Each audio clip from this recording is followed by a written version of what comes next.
Minha irmã se casou. Nossa mãe não quis festa. Às vezes, algum conhecido nosso achava que eu ia ficando mais parecido com nosso pai. Nem queria saber de nós. Não tinha afeto? Mas minha irmã teve menino. Ela mesma intestou que queria mostrar para ele o neto. Viemos, todos, no barranco. Foi num dia bonito. Minha irmã de vestido branco, que tinha sido do casamento. Ela erguia nos braços a criancinha. O marido dela segurou, para defender os dois, o guarda-sol. A gente chamou, esperou. Nosso pai não apareceu. Minha irmã chorou. Nós todos aí choramos, abraçados. Só as falsas conversas, sem senso, como por ocasião, no começo, na vinda das primeiras cheias do rio, com chuvas que não estiavam. Todos temeram o fim do mundo, diziam. Que nosso pai fosse o avisado que nem Noé, que, portanto, a canoa ele tinha antecipado. Pois agora me entrelembro. A figura do pai é central no conto A Terceira Margem do Rio, de João Guimarães Rosa, que foi publicado no livro Primeiras Histórias, de 1962.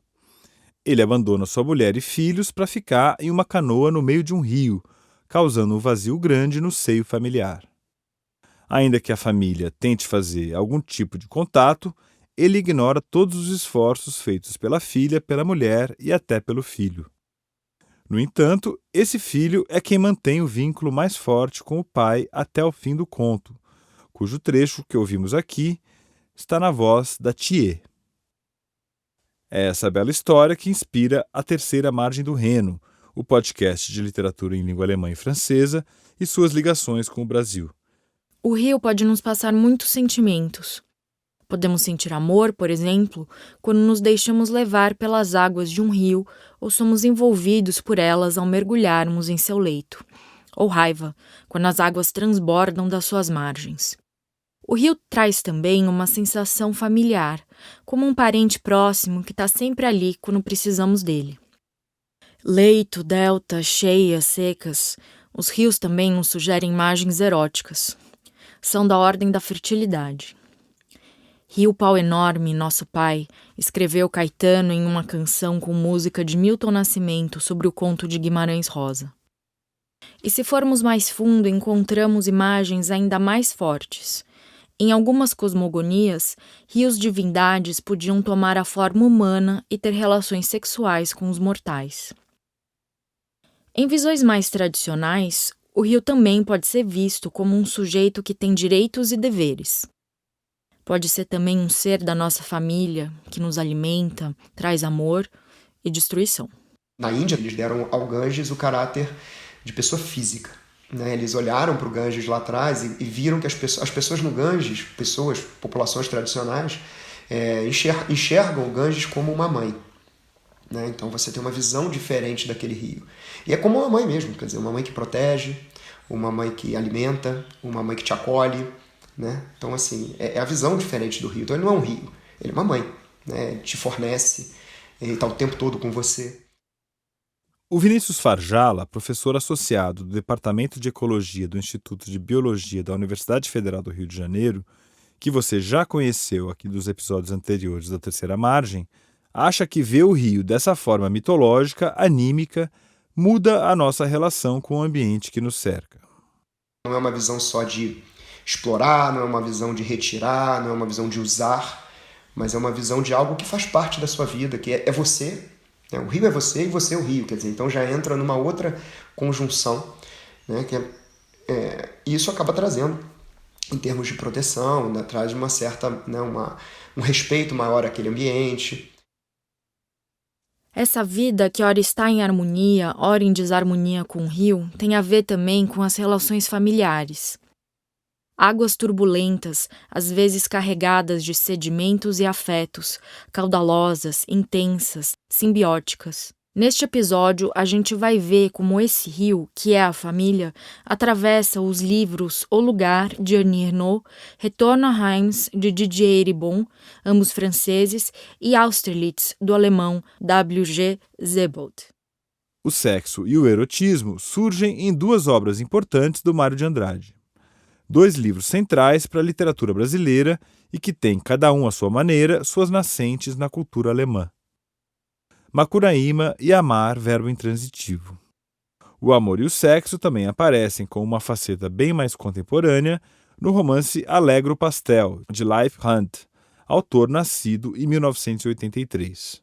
E para ajudar a gente a entrar no clima, também vamos ouvir ao longo deste episódio, entre um bloco e outro, poemas sobre amor e sexo escritos por Bertolt Brecht e Heinrich Heine, na voz do tradutor André Valias. E aqui a gente começa ouvindo a leitura do André de um poema do Heine. Acreditava antigamente que todo beijo que me tiram ou que recebo de presente fosse por obra do destino. Deram-me beijos e beijei, antes com tanta seriedade, como se obedecesse às leis que regem a necessidade. Agora sei como é supérfluo, e não me faço de rogado. Vou dando beijos em excesso, incrédulo e despreocupado.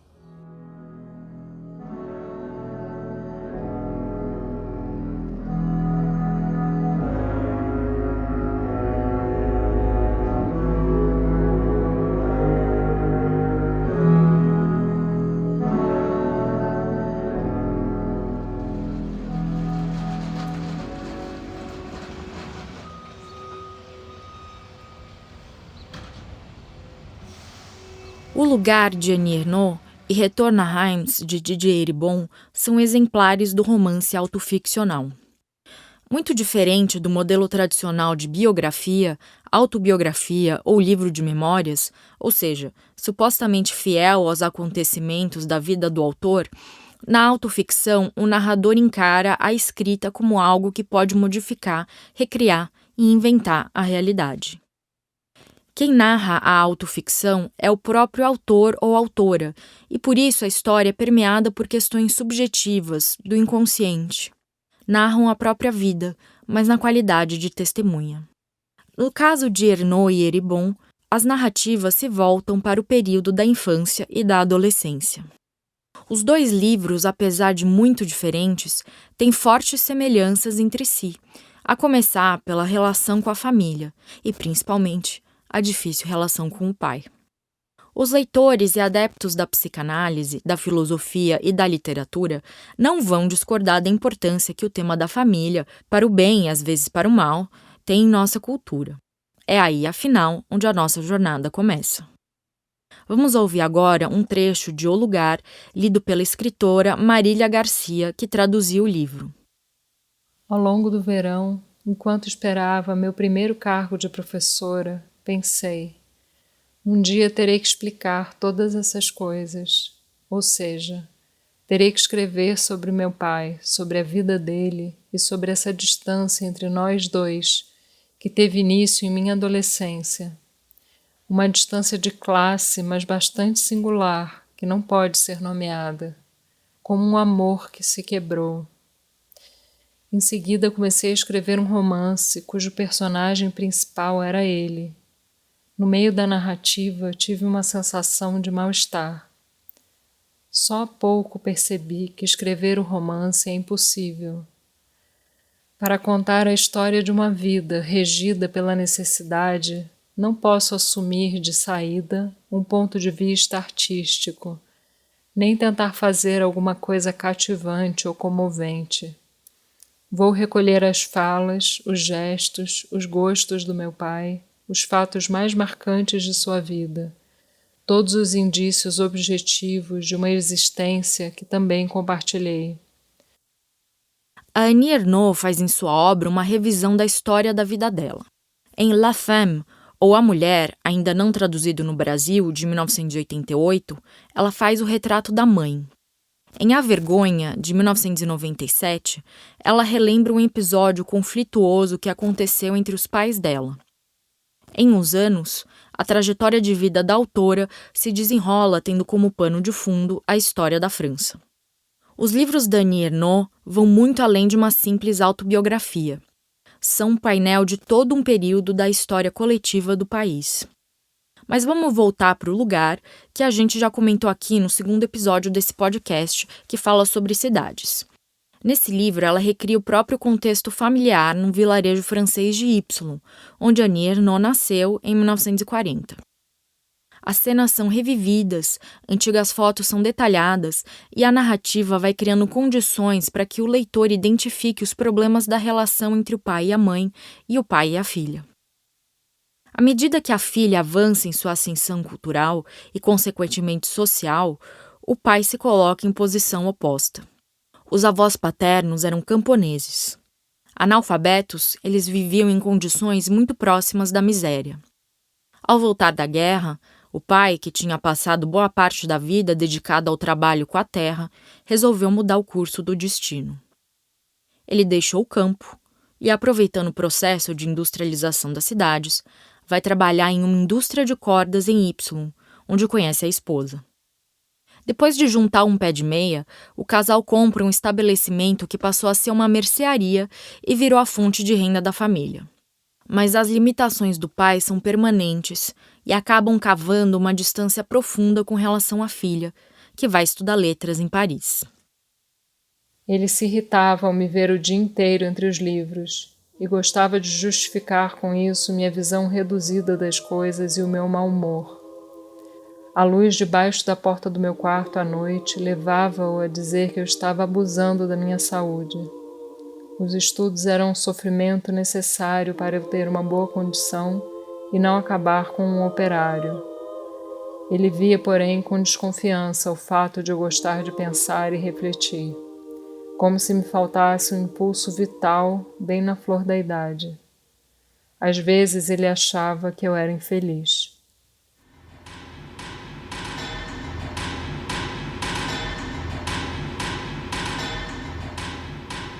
Bom, agora a gente vai para outro lugar, um outro pedaço da França profunda. Vamos passar agora para Retorno a Reims, de Didier Eribon.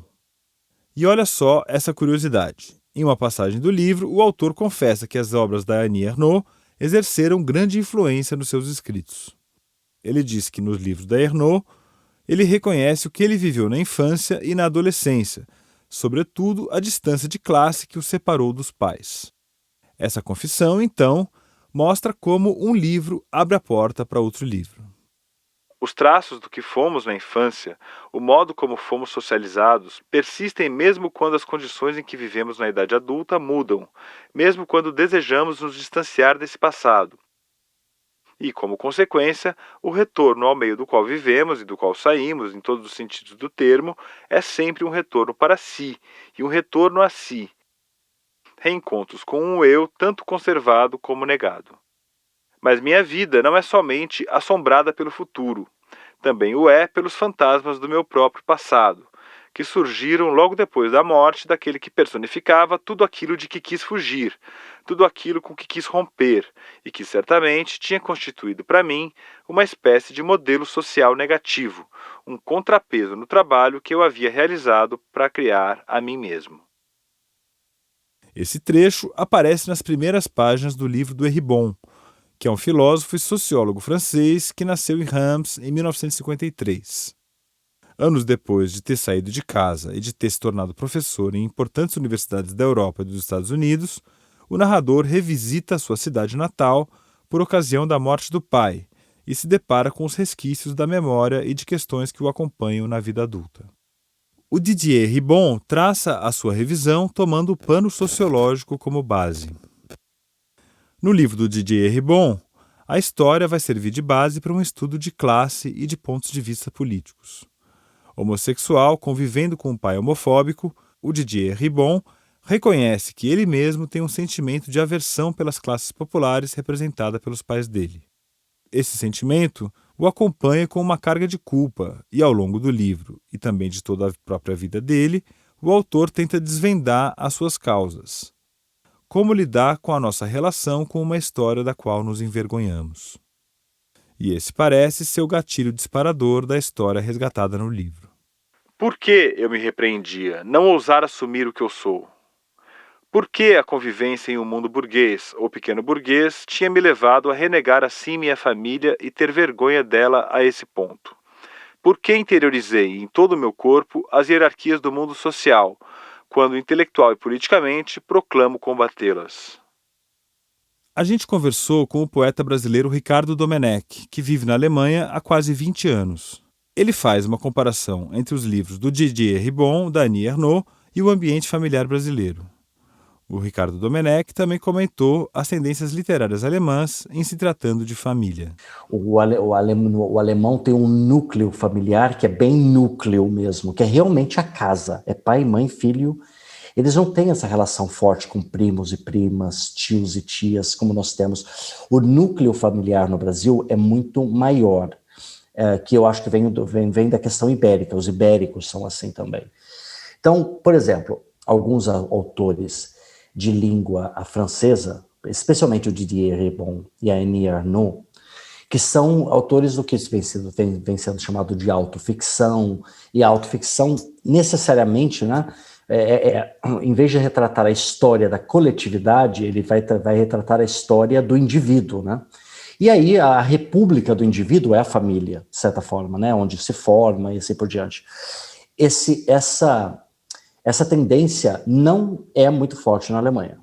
Na Alemanha, a ficção ainda é muito ficção.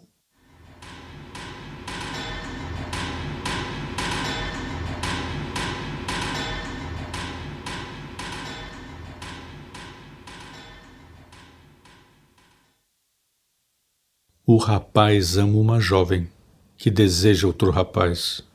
Este de outra se namora. Lá se vão ao juiz de paz. A donzela então decide desposar só por despeito o primeiro que ela avista. O rapaz ficou desfeito. É uma história tão antiga, mas que sempre se renova. E quem já passou por isso, pôs seu coração à prova.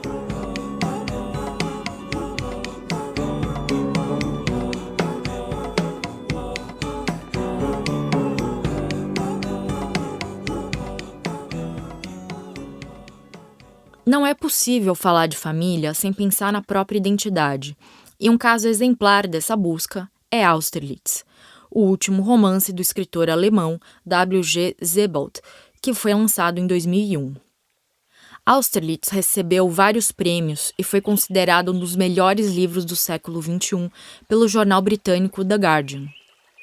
O personagem central é Jacques Austerlitz. O solitário protagonista trava longos diálogos com um narrador anônimo, que aparentemente é um dos seus poucos interlocutores. Os encontros entre eles acontecem de forma casual. O primeiro foi em uma estação de trem na Antuérpia, na Bélgica, nos anos 60, e depois passaram a ser fortuitos e marcados por longas conversas. Somos apresentados à profunda erudição de Austerlitz, um homem maduro, cultíssimo professor de arquitetura. Ele sente um vazio por não conhecer nem o próprio passado, nem o da sua família biológica. Os diálogos entre o personagem e o narrador vão se moldando a narrativa de forma indireta. As vozes citadas por Austerlitz vêm acopladas à sua própria voz em um discurso direto e indireto, o que confere ao livro uma característica estilística bastante peculiar. É tipo um efeito de eco entre essas duas vozes, a do protagonista e a do narrador. O livro traz ainda um outro recurso que é uma espécie de marca do autor: imagens fotográficas que vão margeando, conduzindo e acompanhando o texto. O Austerlitz é um personagem cheio de mistério e que, a princípio, centra os temas de seus longos discursos exclusivamente em observações relativas ao ambiente externo. Essa estratégia é um recurso defensivo para tratar as suas fragilidades psicológicas. À medida que se estabelece a amizade com o interlocutor, Austerlitz revela dados que o afligem, informações relativas ao passado dele e que ele desconhece. Filho de judeus e fugindo da invasão alemã em Praga, ele foi enviado ainda pequeno, sem os pais, para a Inglaterra, onde foi adotado por um pastor calvinista e sua mulher. Austerlitz não sabe nada sobre sua vida anterior à adoção. Ninguém pode explicar exatamente o que acontece dentro de nós quando se escancaram as portas, atrás das quais estão escondidos os nossos temores de infância, diz ele logo no início do livro. A busca pela identidade, porém, é uma porta ampla e abre passagem para ricas especulações sobre a língua e a linguagem, a razão e a memória, e até mesmo sobre a paisagem e quais impressões que ela nos provoca. Seja como for, eu não sabia mais em que período da minha vida eu estava ao descer o Vale do Reno. Através do esplendor da tarde, eu podia ver a aurora em chamas, que na época se fundiu sobre a outra margem, e logo inflamou o céu, e mesmo hoje, quando penso nas minhas viagens pelo Reno, das quais a segunda não foi menos assustadora do que a primeira, tudo se embaralha na minha cabeça, aquilo que eu vivi e aquilo que eu li, as lembranças que emergem e tornam a afundar, as imagens recorrentes e os aflitos pontos cegos nos quais não resta mais nada. O rio Reno surge aqui como um marcador da sua própria memória, como uma metáfora sobre o descompasso e a falta de linearidade de suas recordações. Assim como o rio, as lembranças estão em movimento e obedecem a deslizamentos e ondulações que nada têm de voluntário. Por séculos afora, inertes no infinito, estrelas se entreolham no amor irresolvido.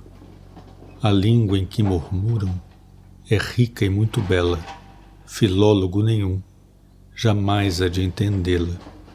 Porém tenho aprendido, em teoria e prática, a face em que eu orbito serviu-me de gramática.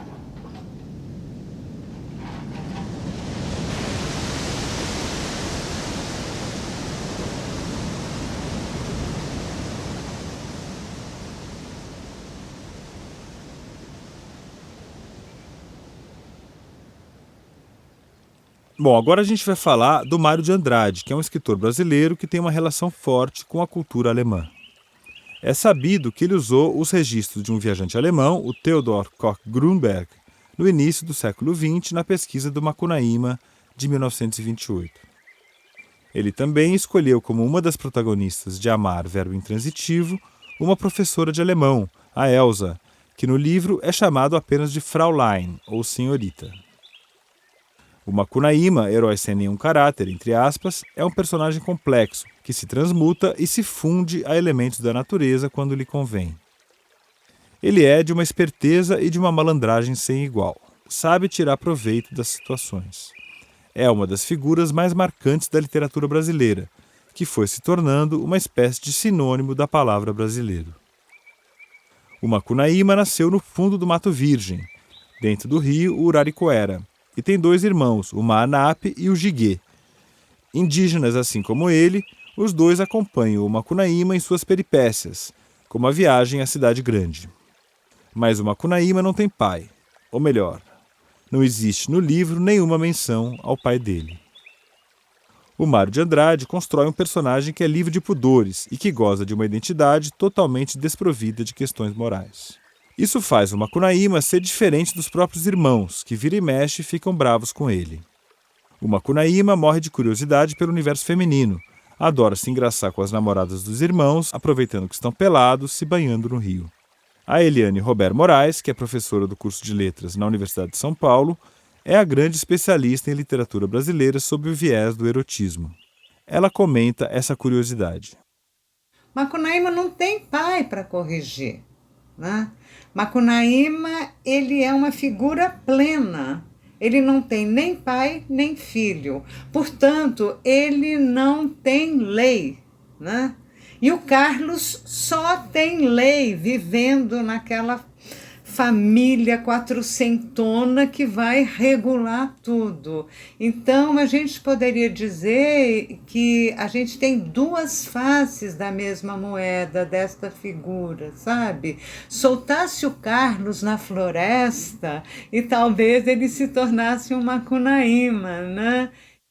Esse Carlos, que a Eliane mencionou, é outro personagem do Mário de Andrade, o protagonista do romance Amar, verbo intransitivo, de 1927. O pai do Carlos, chamado Souza, contrata a Fraulein, que é uma alemã de 35 anos, para dar aula de alemão ao filho dele, que tem 15. Acontece, e aqui vai um spoiler, que a real intenção do pai, com o consentimento da Fraulein, é a iniciação amorosa do filho dele. Em Amar, verbo intransitivo, a coisa é bem diferente daquela suspensão da moral que reina em Macunaíma. O Carlos vai ser supervisionado o tempo todo, primeiro pelo pai, depois pela mãe dele.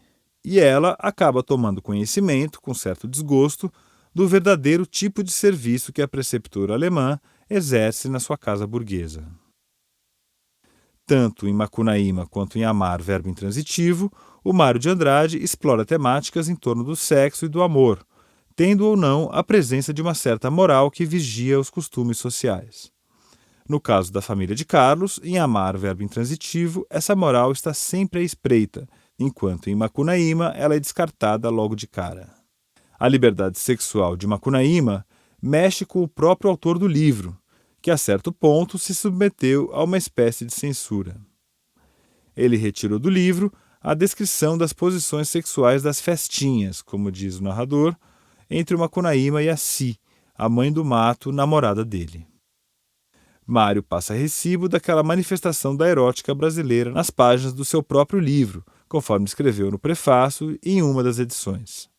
O texto foi escrito imediatamente depois de terminada a primeira versão, em 1926.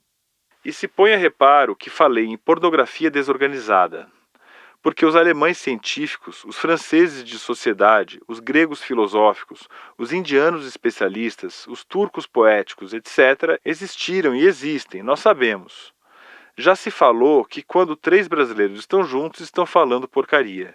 De fato, meu interesse por Macunaíma seria hipocritamente preconcebido por demais se eu podasse do livro o que é da abundância das nossas lendas indígenas, Barbosa Rodrigues, Capistrano de Abreu, Koch Grunberg, e desse para o meu herói amores católicos e descrições sociais que não seriam dele para ninguém.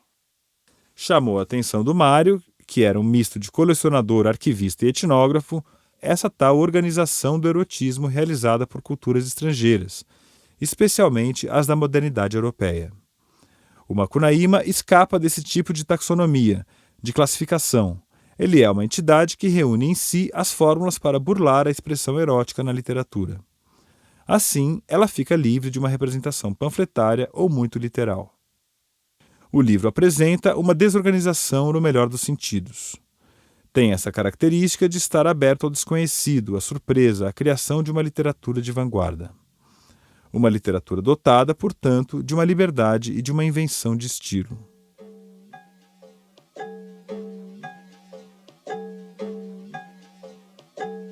Soneto número 11, do gozo dos homens casados.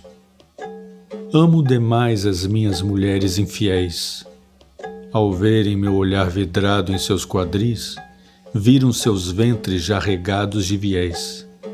Observá-las assim me excita na raiz. Com o sabor de um outro homem na saliva, ela se vê obrigada a provocar tesão e a me sorrir com esses lábios de lascívia, deixando entrar na fenda fria outro bastão. E enquanto eu a contemplo numa letargia e vou comendo as sobras de prazer no prato, no peito ela sufoca o sono do pós-sexo. Ainda estava saciado quando eu escrevia, mas me teria sido um gozo bem mais grato tivessem os amantes lido aqui meu verso.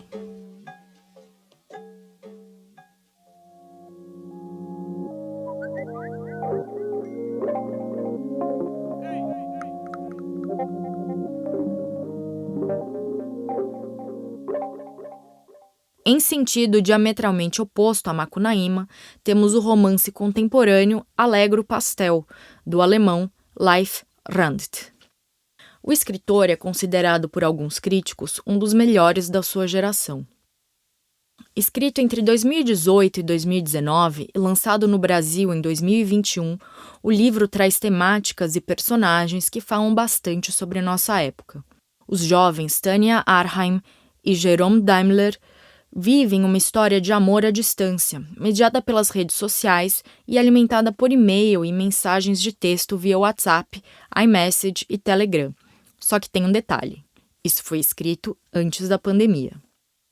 A Tânia é uma escritora de 30 anos que vive em Berlim. O Jerome tem 35, é web designer e vive em Maintal, a uns 500 quilômetros da capital alemã. Tudo na vida da Tânia e do Jerome parece bem administrado e monitorado com excessiva clareza. Tudo acontece de forma extremamente controlada. As questões psicológicas, a plena consciência de seu próprio comportamento, as traições, que eles conseguem justificar para si mesmos como argumentos que tiram qualquer culpa deles. Até mesmo na vida noturna, sob efeito de álcool e drogas, o casal se mantém sob um certo controle. Alegro Pastel aborda um tempo presente que nós, leitores contemporâneos, já conhecemos muito bem. Estamos falando aqui dos relacionamentos mediados pelos canais digitais de comunicação. É como se a gente experimentasse uma segunda camada da relação, uma outra natureza do contato. E essa segunda camada, por sua vez, também é cheia de inseguranças e suposições, de interpretações do que não é dito ou não é respondido, caso o interlocutor demore muito para responder. E o que Life mostra no livro é que essa nova forma de comunicação e de relacionamento não é menos verdadeira do que o contato físico. Ela não depende dele para existir. Acontece que os meios de comunicação usados na época em que a obra foi escrita, e nem são tantos anos atrás assim, eles já estão ultrapassados. Quem hoje usa o Snapchat? Usar e-mail já é considerado uma coisa datada, de uma certa geração. Você que flerta e se comunica pelo WhatsApp e pelo Instagram, já entrou para o TikTok? Talvez esses aplicativos não só ajudem a gerenciar os nossos impulsos e opiniões, mas também os regem. Vamos ouvir essa reflexão da Tânia durante uma troca de e-mails com Jerome. Atualmente tem uma tendência em Berlim que não me agrada. As pessoas jovens voltaram a procurar relacionamentos estáveis. A breve fase em que os smartphones funcionavam como um canal que sempre trazia os arrepios de novos começos chegou ao fim. Entediados com o relacionamento, os dois passam a ter experiências com outros parceiros. Um comportamento bastante comum nos dias de hoje, ter amantes, namorados ou namoradas oficiais e paralelas. Um está fisicamente presente e o outro virtualmente. O sexo no livro é neutralizado. Dá para perceber isso em várias passagens, como esta aqui, na qual o Jerome tem a primeira noite de sexo com a Marlene, seu novo caso amoroso. Em seguida, permaneceram nus por um tempo, debruçados um sobre o outro no sofá. Ele ainda não havia removido o preservativo e respirava profundamente. Depois de transar, raramente era fácil dizer alguma coisa que não fosse completamente inapropriada. Marlene conseguiu. Ela disse: "Cool, gostei." "Eu também", disse Jerome. Nesse momento, ele soube que no futuro o sexo com Marlene seria de ok até muito bom. Alegro Pastel não tem nenhuma pretensão de apresentar mensagens ou moral da história, mas não dá para deixar de pensar num recado, digamos assim. Numa vida sem paixão, como vivem os personagens, sempre dentro de uma margem de controle, é muito difícil que o amor e até mesmo o sexo sobrevivam às mínimas adversidades. Canção de amor de um tempo ruim. A gente nem sequer se conhecia e logo foi para a cama sem acanhos. Mas ao cair nos braços um do outro, olhamos um para o outro como estranhos. Se a gente se encontrasse hoje na feira, talvez brigasse até por ninharia. Mas ao cair nos braços um do outro, a gente nem sequer se conhecia.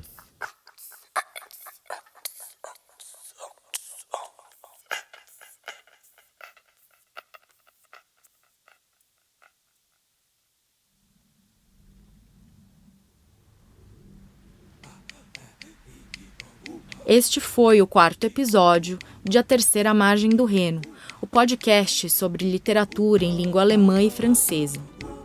No próximo episódio, que vai ao ar em 2 semanas, a gente vai refletir como o totalitarismo e o autoritarismo surgem na literatura, inclusive em ficções distópicas que parecem cada vez mais com a realidade que a gente vive.